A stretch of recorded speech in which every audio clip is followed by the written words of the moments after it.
এই সম্মেলনের সম্মানিত সভাপতি, নেতৃবৃন্দ, সকল স্তরে ভাইয়েরা আমার, আসলে পরিবর্তন করার জন্য দুইটা জিনিসের প্রয়োজন: শিক্ষা ও সংস্কৃতি। শিক্ষা ও সংস্কৃতির মাধ্যমে একটা খ্রিস্টান জাতিকে মুসলমান বানানো যায়, একটা মুসলমান জাতিকে খ্রিস্টান বানানো যায়, একটা হিন্দু জাতিকে মুসলমান বানানো যায়, একটা মুসলিম জাতিকে হিন্দু বানানো যায়। মূল ব্যাপারটা হলো শিক্ষা এবং সংস্কৃতি। জন্ম কোনো বিষয় না, জন্ম কোনো সাবজেক্ট না। একটা হিন্দুর ঘরের সন্তান যদি নবজাত সন্তান মুসলমানের ঘরে লালিত পালিত হয়, বড় হওয়ার পর আল্লাহ বলবে না রাম বলবে? বাচ্চা কিন্তু হিন্দুর। আবার নবজাতক মুসলমানের সন্তান যদি হিন্দুর ঘরে লালিত পালিত হয়, বড় হওয়ার পর রাম বলবে না আল্লাহ বলবে? বাচ্চা কার? বলছে কি? বাচ্চা মুসলমানের বলছে রাম, বাচ্চা হিন্দুর বলছে আল্লাহ। কি বুঝলেন? হ্যাঁ, জন্ম কোনো ব্যাপার না, জন্ম কোনো সাবজেক্ট না। যদি জন্মই সাবজেক্ট হইতো তাহলে মুসলমানের সন্তান কেন রাম বলল আর হিন্দু সন্তান কেন আল্লাহ বলল? জন্ম কোনো বিষয় না, এটা প্রথম মাথার মধ্যে নেন। মূল ব্যাপার হল শিক্ষা এবং সংস্কৃতি। দেখবেন এক ব্যক্তির দুইটা সন্তান, একটা সন্তান মাদ্রাসায় পড়ে আর একটা সন্তান স্কুলে পড়ে। দুইজনার কালচারের মধ্যে পার্থক্য আছে কি নেই? বাচ্চাদের একজনের একই আবদুল্লাহ সন্তান, একই আবদুল্লাহ সন্তান, একজনে মাদ্রাসায় পড়ে একজন স্কুলে পড়ে।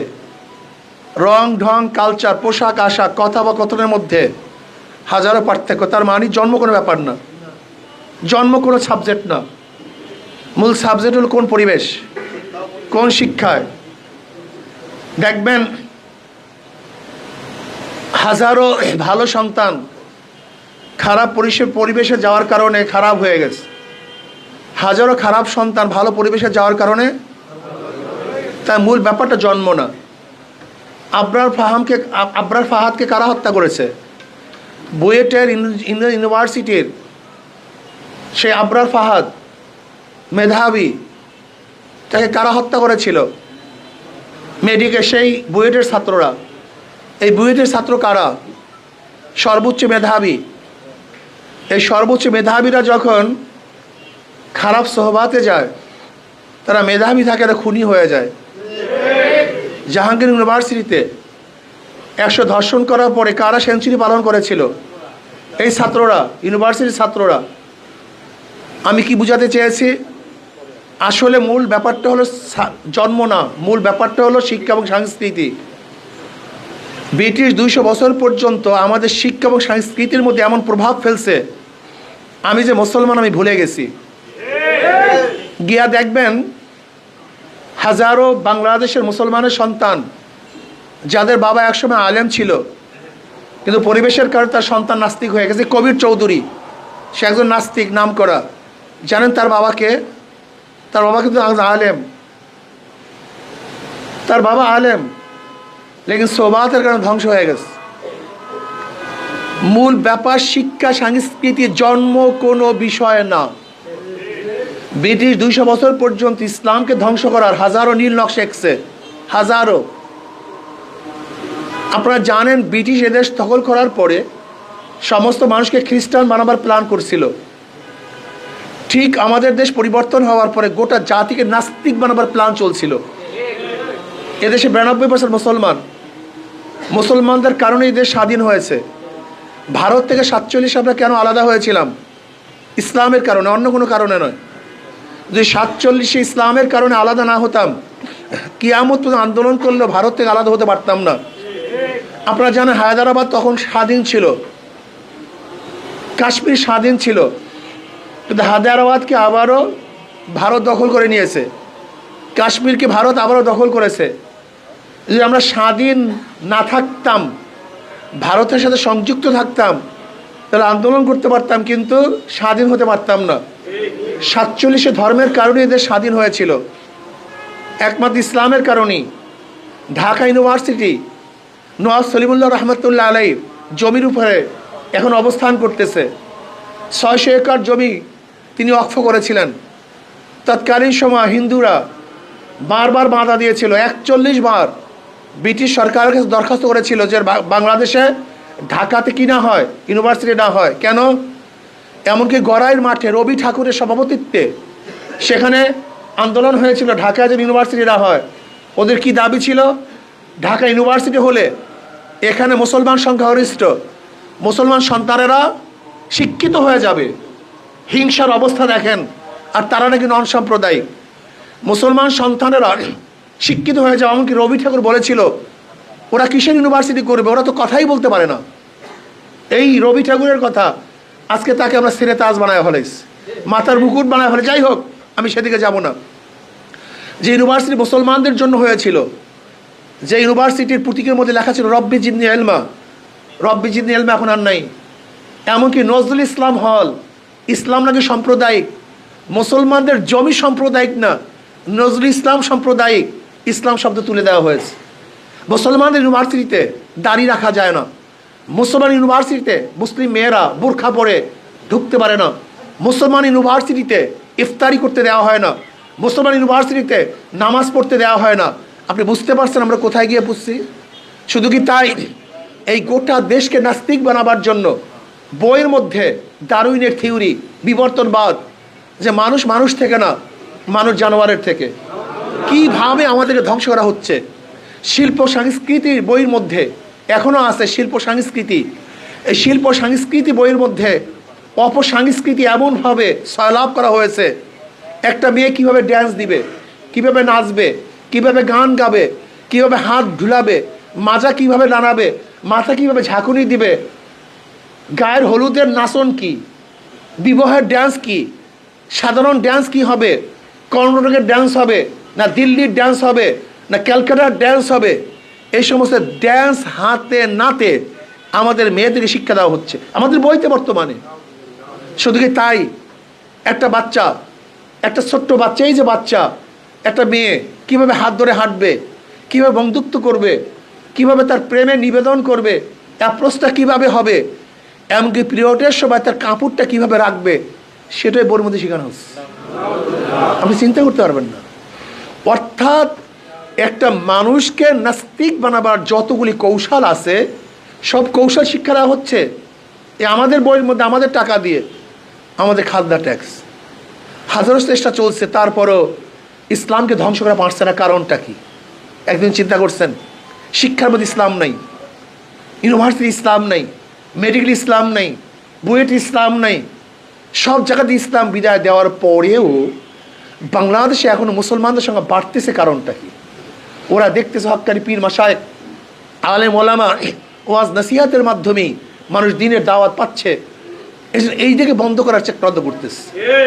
যাই হোক, আমি যেটা বলতেছিলাম, শিল্প সংস্কৃতি বইয়ের মধ্যে যে ইসলামী বিদ্বেষী শিক্ষা দেওয়া হচ্ছে, এর থেকে আমাদের বের হওয়ার জন্য ইসলামী আন্দোলন বাংলাদেশ হাজারো চেষ্টা করতেছে, করবে ইনশাআল্লাহ। ইসলাম ছাড়া কোনোদিন শান্তি আসতে পারবে না। 47-এ বৈষম্যের দুর্গের বিরুদ্ধে আন্দোলন করেছিলাম, ব্রিটিশদের বিরুদ্ধে বৈষম্য আন্দোলনের বিরুদ্ধে আন্দোলন করেছিলাম, পাকিস্তানিরা আমাদের সাথে বৈষম্য করছে দিকে 71 আন্দোলন করেছিলাম। আবার 2024 5ই আগস্ট এই বৈষম্যের বিরুদ্ধে আন্দোলন হয়েছে, কিন্তু বৈষম্য দূর হয় নাই, হবে না, কিয়ামত পর্যন্ত না। 5ই আগস্টের পরে ভেবেছিলাম চাঁদা থাকবে না, দুর্নীতি থাকবে না, থাকবে না সেখানে কোনো দখলদারি, থাকবে না খুন ধর্ষণ, সমস্ত মানুষ সাম্য, মানবিক মর্যাদা, সামাজিক ন্যায় বিচার প্রতিষ্ঠিত হবে, মানুষ বাকশক্তি পাবে, স্বাধীনতা অর্জন করবে।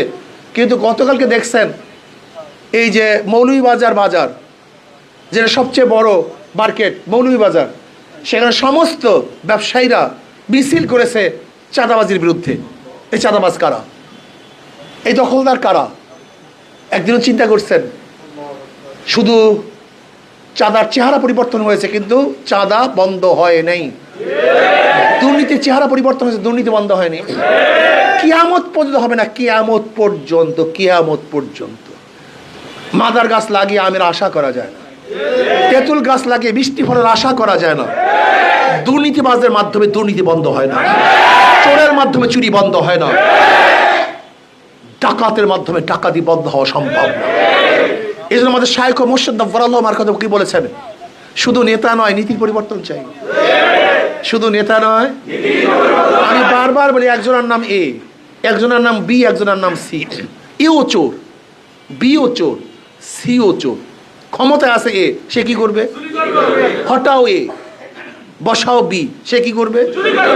হটাও বি, বসাও সি, সে কি করবে? নেতা দলের পরিবর্তন হয়েছে, আদর্শ নীতির পরিবর্তন হয় না। এক চোরকে পরিবর্তন করে আর এক চোরকে বসালে চুরি বন্ধ হয় না রে বাবা। এই ভুলটা বারবার করেছি। নতুন বাংলা দেখেছি, সবুজ বাংলা দেখেছি, ডিজিটাল বাংলা দেখেছি, স্মার্ট বাংলা দেখেছি, লেকিন মানুষের ভাগ্যের পরিবর্তন দেখি নেই, শান্তির পরিবর্তন দেখি নেই, চুরি বন্ধ হতে দেখি নেই, দুর্নীতি বন্ধ হতে দেখি নেই। কোনোদিন হবে না, হতে পারে না। এই জন্য নিজে ব্যক্তি পরিবর্তনের ভিত্তিতে সমাজকে পরিবর্তন করতে হবে। ইসলামী আন্দোলন বাংলাদেশ প্রথম ব্যক্তিকে পরিবর্তন করতে চায়। নবী আলাইহিস সালাতু ওয়াস সালাম 13 বছরে কিছু ব্যক্তি তৈরি করেছেন, কিছু ব্যক্তি তৈরি করেছেন। 13 বছর যুদ্ধ করেন নাই, কিচ্ছু করেন নাই, কিছু ব্যক্তি তৈরি করেছেন। এই 13 বছর ব্যক্তি তৈরি করার পরে গোটা দুনিয়াকে ইসলামের হুকুমাতের মধ্যে নিয়ে আসছেন, গোটা দুনিয়ার মধ্যে দ্বীনের আলো ছড়িয়ে দিয়েছেন। ইসলামী আন্দোলন বাংলাদেশ কিন্তু ব্যক্তি তৈরি করতে চায়, যারা আদর্শবান, নীতিবান, চরিত্রবান, দুর্নীতিবাজ না, ধর্ষক না, জালেম না, খুনি না, যাদের কথা এবং কাজের মধ্যে মিল থাকবে, ধোঁকাবাজি করবে না, মিথ্যা কথা বলবে না, জুলুম করবে না, অত্যাচার করবে না, অবিচার করবে না, ইউসিরুনা আলা আনফুসিহিম ওয়ালাউ কানা বিহিম খাসাসা, নিজের চেয়ে ভাইকে প্রাধান্য দিবে, যারা মানুষকে সেবা করবে, খেদমত করবে, যারা ইবাদত মনে করবে, মানুষের কাছে কাছে যাবে, দুঃখ দুর্দশায় কাছে দাঁড়াবে, জুলুম অত্যাচার করবে না, অবিচার করবে না। এরকম কিছু মানুষ যদি তৈরি হয়ে যায়, তারা যখন নেতৃত্ব প্রদান করবেন, তখনই বাংলাদেশটা জান্নাতের পরিবেশ হয়ে যাবে।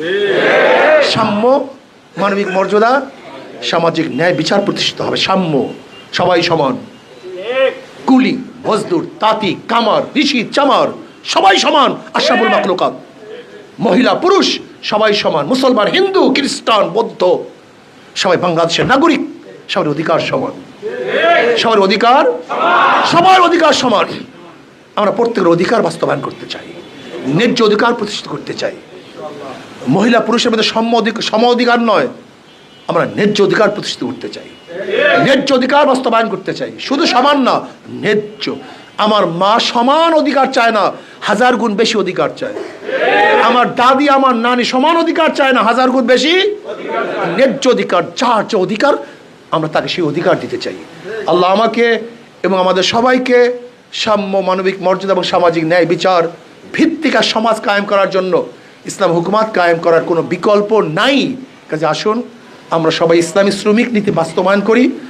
ইসলামী শ্রমিক নীতি বাস্তবায়ন করলি আর শ্রমিকদের অধিকার নিয়ে এই আন্দোলন করে আর মরতে হবে না। ইসলাম আপনার অধিকার এমনি দিয়া দিবে।